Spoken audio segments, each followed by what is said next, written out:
Վարպետաց տունը առաջարկում է տուրիստներին ծանոթանալ մեր ագատ տեսակի քարին եւ մեր փայտերին ավելի մոտիկից։ Զբաղվենք մաստեր կլասով։ Վահե ջան, ողջույն, ո՞նց ես։ Լավ եմ, շնորհակալություն։ Փաստորեն, այստեղ ծնունդ են առնում նոր ստեղծագործություններ, ես sense հասկացա։ Կարելի ասած, հա, տուրիստներին ինչ կարանք առաջարկենք, ինչով կարանք զարմացնենք։ Ուրեմն տուրիստներին բացի քայլարշավները, որ կազմակերպում ենք, մենք ընդեղից հավաքում ենք փայտ, քար, ագատ, ավելի ճիշտ, ու արվեստանոցում կարող ենք պատրաստենք վարդ։ Իսկ լինում են դեպքեր, երբ շնորհակալություն են հայտնում ֆինանսի տեսքով։ Հա, այդ բացի վճարումները, ասենք, նաև ֆինանսի տեսքով շնորհակալություն են հայտնում։ Քանի որ իրանց համար դա ոչ միայն, ասենք, ինչ որ բան ձեռք բերել, այլ հոգեպես են հանգստանում։ Առաջարկում հոգեպես հանգստանանք։ Ես անտառից ենք գտել։ Ու նախնական նայելով չես զգում մեջը իջնոր։ Հիմա ասենց որ կտրենք, հասկանալի է դառնում ներսի գունային շերտերը։ Հա, բացի այդ նախ պետք է տեսնենք ճաք ունի թե չունի։ Եթե ճաք կա, ինքը արդեն հետագայում կարող է վնասվի այդ զարդը։ Սկսենք։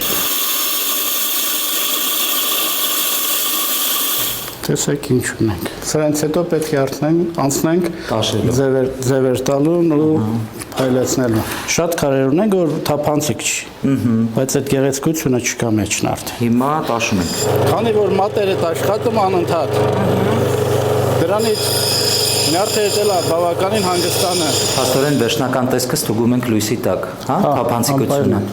Տեսեք։ Լսի, ակամայից Չարենցի բանաստեղծությունը հիշեցի։ Լուսամփոփի պես աղջիկ, այնտեղ ագատի մասին էլ կա, չէ՞։ Զուգահեռները անցկացնում այդ թափանցիկության հետ կապված։ Փայտագործությանը անցնենք։ Անցնենք փայտագործությանը։ Փորագրությունը մի քիչ վտանգավոր է, քանի որ գործ ունենք սուր գործիքների հետ։ Սկսում ենք ամենապարզից, որը իրար կողքի համադրելով ստանում է բարդ նախշ։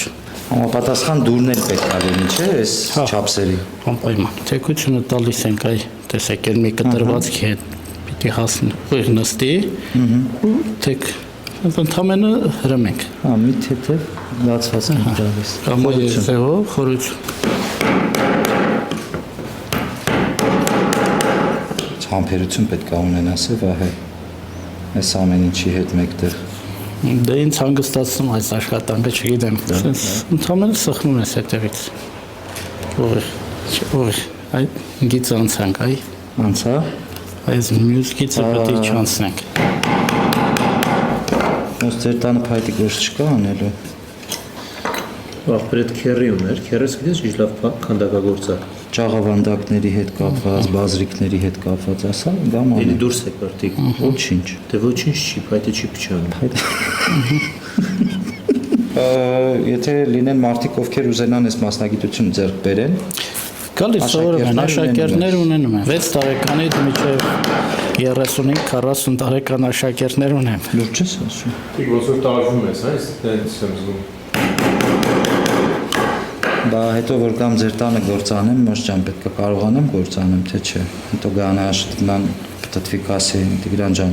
ճշնամուտ ուներ, սիրուն սարքեիր։ Ալիքը կարողացանք ստանալ ու ես ձեզ ասեմ, վատ արդյունք չի։ Առաջարկում եմ Իջևան գալուց սիրելի հեռուստադիտող եւ Հայաստան ժամանած հյուրեր զբաղվեք նաեւ փայտա մշակմամբ, փայտա զարդարմամբ, ինչպես նաեւ ագատի մշակմամբ։ Շնորհակալ եմ քեզ գեղեցիկ փորձառության համար։ Կտեսնվենք անպայման։ 2 օր Տավուշում, երկուսն էլ իրարից տարբեր։ Փորձում ենք մեր հեռուստա ճամփորդության ընթացքում ցուցադրել ձեզ այնպիսի հետաքրքիր տեղանքներ, որ ձեր օրերը Տավուշ աշխարհում լինեն ֆանտաստիկ, չկրկնվող եւ պատմամշակութային։ Առաջարկում եմ գծել երթուղին, մնալ այնտեղ, որտեղ մենք ենք մնացել, գալ այնտեղ, որտեղ մենք ենք եկել եւ կունենաք նույն չափ տպավորություններ,